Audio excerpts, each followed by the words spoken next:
আসসালামু আলাইকুম। আরও একটি ভিডিও নিয়ে হাজির হয়ে গেলাম। সামনেই করান আসছে এশিয়া কাপ এবং নেদারল্যান্ড সিরিজ। এ লক্ষ্যে বাংলাদেশ ক্রিকেট বোর্ড শক্তিশালী স্কোয়াড ঘোষণা করেছে। চলুন স্কোয়াডটি দেখে নেওয়া যাক। Number 1 Tanzim Hasan Tamim, opening batsman.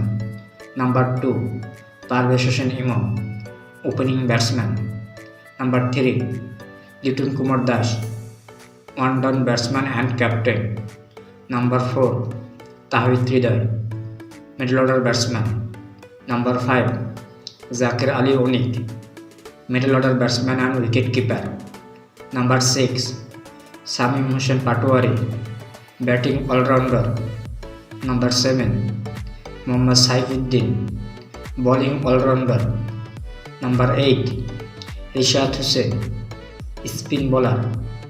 Number 9 Sheikh Mehedi Hasan, spin bowler. Number 10 Nasum Ahmed, spin bowler. Number 11 Mustafizur Rahman, fast bowler. Number 12 Shariful Islam, fast bowler. Number 13 Taskin Ahmed, fast bowler.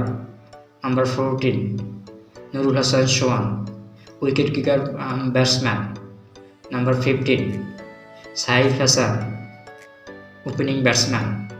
Number 16 Soumya Sarkar. এছাড়া দল থেকে বাদ পড়েছে নাইম শেখ এবং মেহেদী হাসান মিরাজ। ভিডিওটি ভালো লাগলে ভিডিওটি লাইক ও চ্যানেলটি সাবস্ক্রাইব করে দিবেন। ধন্যবাদ। আসসালামু আলাইকুম।